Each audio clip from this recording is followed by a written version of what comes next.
All right, we're going to switch it up a little bit. We've been doing a whole lot of airplanes and aircraft stuff. And, I mean, with a channel named Air Force Builder, of course, we'd expect that. But, you know, my whole military career started in the Army and working around, you know, armored vehicles in the first cavalry division, I got to admit, is a glorified tank division, really. But you know, that's my base background, and I love armor, and my early modeling days were full of tanks, and you know, doing a whole lot of armor, a lot of American, you know, and Russian and some other stuff. But I don't want, you know, I want to get back to doing some because I love tanks. I love tanks, and I want to do something that's not seen very often. So looking around for a great subject, I found this kit for the T30/T34, not to be confused with the Soviet T34. Okay, this is American. Yeah, it doesn't have the M series because these were both really just trials vehicles. They've got a great background. The kit is by Takom, or I have never built this brand before, but I've heard great things about this kit, and it's been kind of sitting around in the closet for a little bit, and I really want to get to it. So we're going to start with a little bit of history and talking about this tank, and the difference between the T30 and the T34, and why it existed and how it existed. And as always, if you just want to get right to the kit unboxing, you can fast forward to this time right here. But there's some really interesting background about these tanks and how they came to exist and why, so you might want to stick around.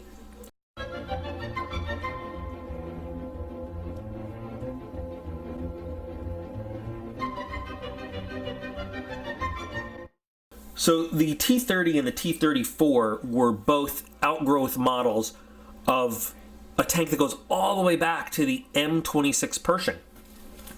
In World War II, we found ourselves fighting mostly with the Sherman, which was much lighter and, quite frankly, really inferior to a lot of the late war German tanks in every respect except for the fact that they were fast and that we could mass produce them. Upwards of 10,000 something Shermans were built.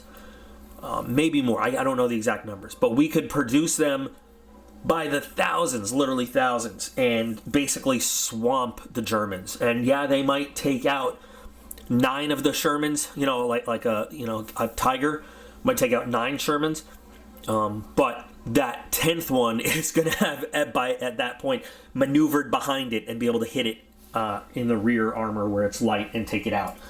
But you know, most of the models of Shermans they didn't have the armor to withstand a hit from a German tank.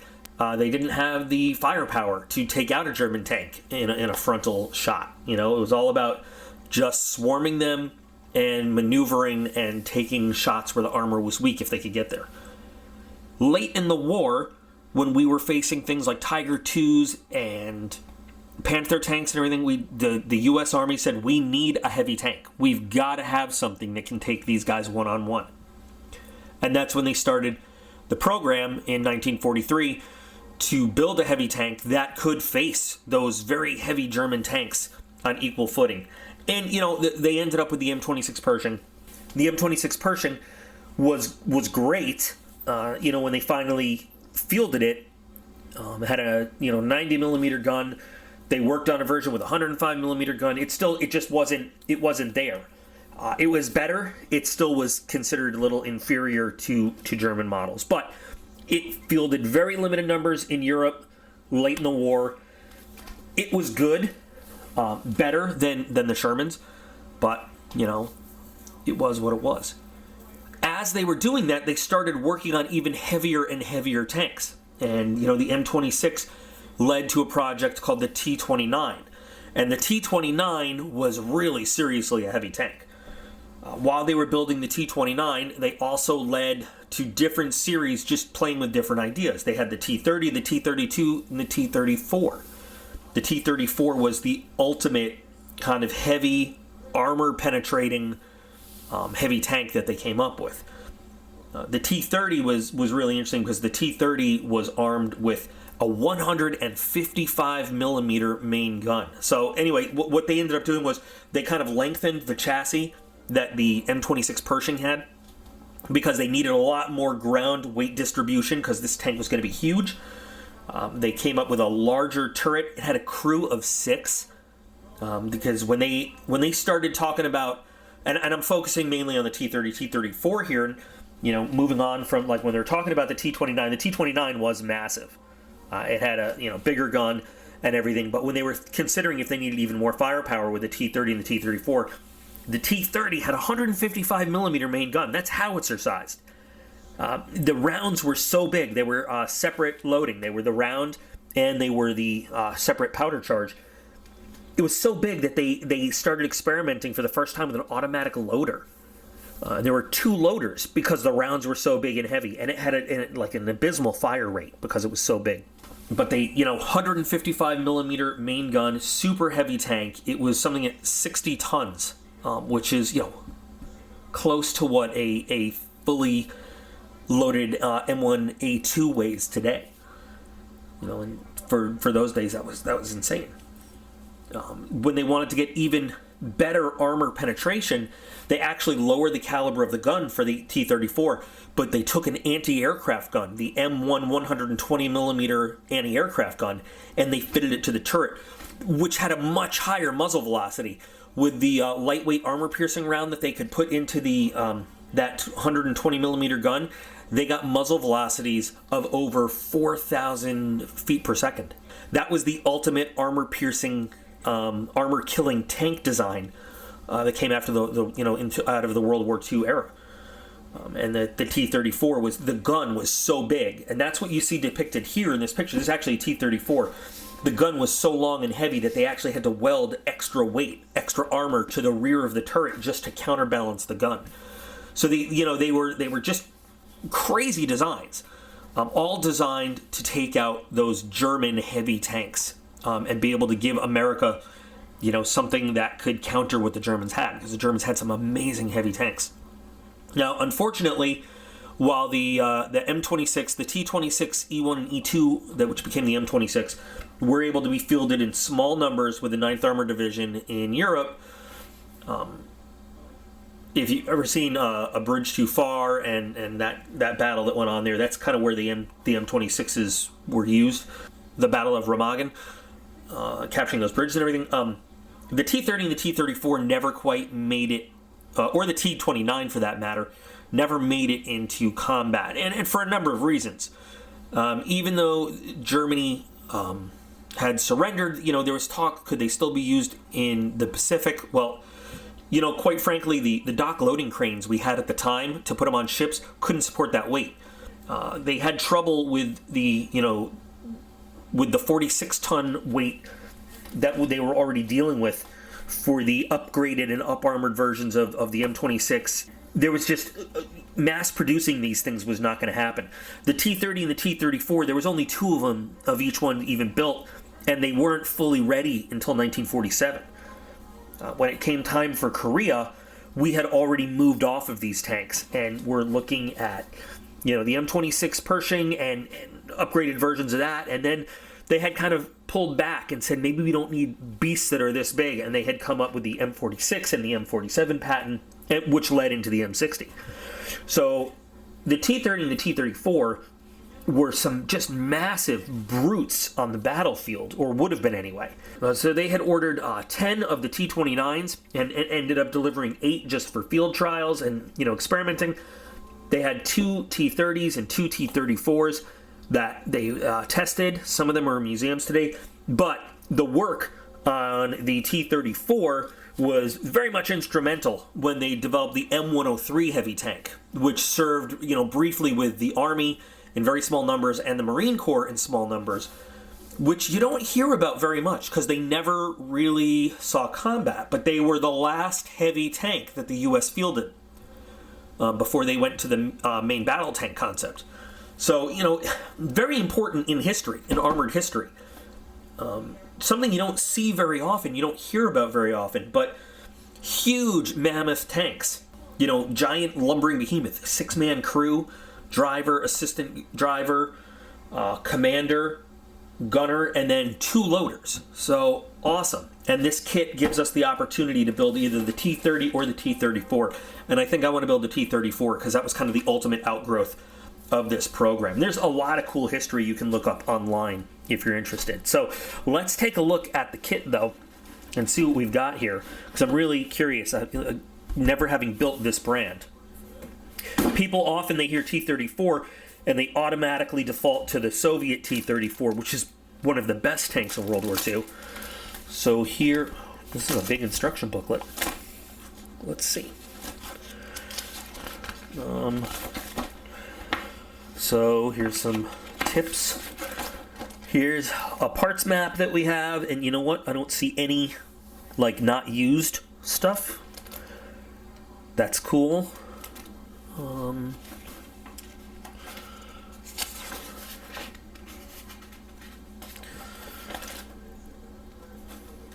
Looks like we have created a new jig system for the tracks. That's awesome. This is the jig system. This looks like a jig system for adjusting the suspension.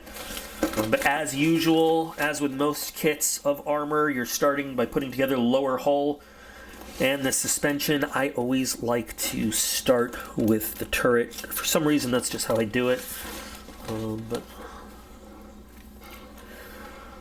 individual links and large sections for the track, and I guess this is using the jig to put it together. Lots of, looks like, small details. We've got the 30 caliber bow gun. You know, then we've got, it splits off into 2 different versions. So interesting that even though the T30 came before the T34, I'm guessing that the dash 1 directions are for building the T34 and the dash 2 directions are for building the T30. So we've got parts, you know, for both of them because they are different, made different.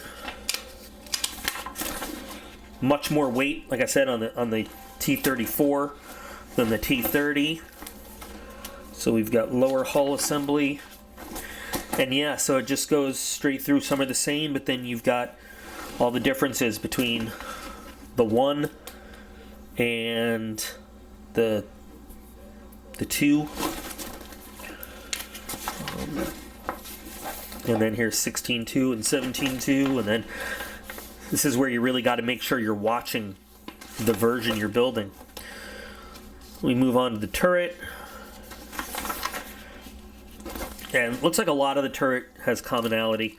Oh, what I forgot to mention, which is really cool, is that the 120 millimeter main gun version, the T34, has not 1 but 2 coaxial 50 caliber machine guns in the mantlet. That's, I mean, they were all about firepower with this thing. Not only was it a huge upgrade in firepower for the gun, but the armor was massive as well. But I mean, they were really about firepower on this. So you've got not only your main gun, but you've got a 50 caliber mounted up on the turret.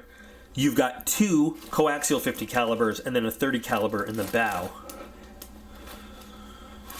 And it looks like you only get a dust cover option if you're building the T34, which is odd. Yeah. So if you want to build your 155 millimeter main gun T30, no dust cover option, but you do get that for the T34 with the 120 millimeter high velocity main gun, and that's probably what I'll use. And then we've got some painting options. Germany 1945. Now this has got to be a what if, because we know that these never served in combat. That is a interesting little paint scheme.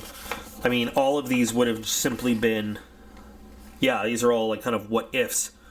All of these just would have been in, you know, a standard olive drab in the testing phase. I'll decide how we're going to paint it later. But let's get to the parts. Oh, you know what? Don't even need to cut it open. Really nice cast steel texture on the turret there. Weld lines and everything. Very nice. I don't see any flash or anything on there. Now there's no interior, but it looks like if you wanted to, you could position these open, the doors and everything.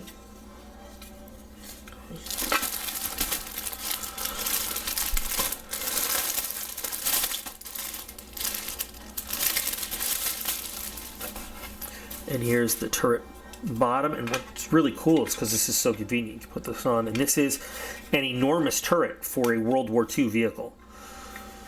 It's huge. Mantlet with your 250 calibers sticking out. Dust cover options.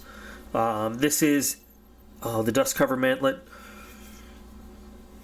Lots of little pieces. I don't see any flash. I don't see any ejector pin marks. Interior. Oh, there are some pin marks here, actually. Very light, though. You can fix those easily. There are some pin marks on this side. I spoke too soon. Okay. You've got actual cable for tow cables.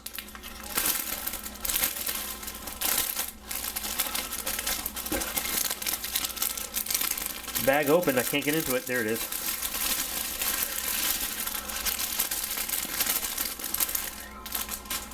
Two actual steel cables for your tow cables, which is nice. Very simple decal options. I mean, not much going on there. This one we've got to cut into. Okay.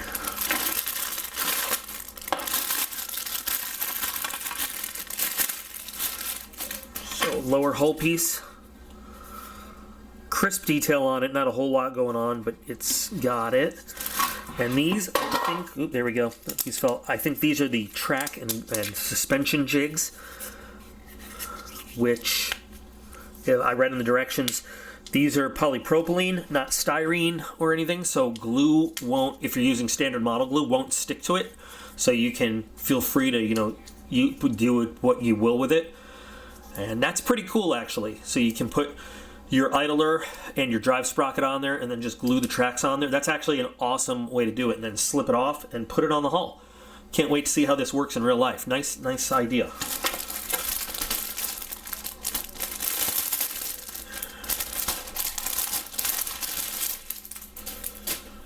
This is the front of the hull. Again, really nice texturing. Now I'm going to have to do a real light paint job on this because I don't want to lose any of that texture, but lots more little pieces all over the place. Great small details and everything. Still don't see any flash. More ejector pin marks on the underside, but most of it is all in places where it's going to be hidden. Unless we really want to show the inside of these hatches. But driver and assistant driver hatches. Again, can be modeled open. No interior. I don't know if there's aftermarket interior stuff for this kit, but we can look it up. Here are your guns. Would have been really nice if they had slide molded single piece guns. Here's the mantlet for the 155 millimeter gun. Now you can see that this is the 155 for the T30. This is the 120 millimeter high velocity gun. And you got your shrouded dust cover and undust cover, and then this is your muzzle brake that actually goes on to the 120 millimeter. So it's a really big gun, and I mean, this is going to be fun.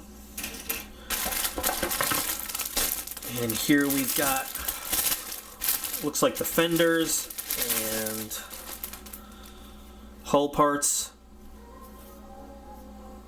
part of the drive system.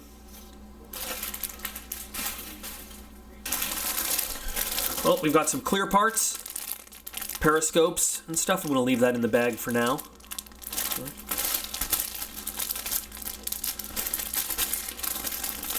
More hull part. Now we have some big ejector marks there. These are pieces we'll have to clean up. I don't know why this sprue has such large pieces to clean up. Probably could get away with not doing it. That's probably why, because this is just the engine deck and nobody's going to see in there at all. But still very nice detail going on. still no flash or anything to speak of on these parts. They look really nice. And then we've got tracks, which I'm going to leave just in case any of these individual tracks pop off. I don't want to lose them. But lots of tracks. And they're all steel, so no rubber pads to paint. This will be really easy to airbrush metallic and then weather up on the sprues here before assembly. And then wheels, extra tracks, suspension arms, all that stuff. Everything looks really clean on this kit. I'm really excited to get started on this. This looks like it's going to be a great kit. And it's a subject that I have never modeled before, never worked on before, so I'm pretty excited about it. Kind of a little known piece of American armored history, but a pretty important piece of American armored history. Leading us into the M103, which leads us into the MBT-70, which of course leads us into the Abrams. So very cool. And I think I'll get started on this right away. I'm not sure how long it's going to take or exactly how I'm going to do the video. If I'm going to do, my favorite fast forward speed live action build, or if I'll just show it to you in steps. But I think it'll be really cool. So I hope you guys are a little bit as excited as I am to see this thing all get done. But what a cool kit, and I'm looking forward to checking out other stuff by this company. So, looking forward to seeing if you guys have comments or anything to say about this subject. Join me for the build coming soon.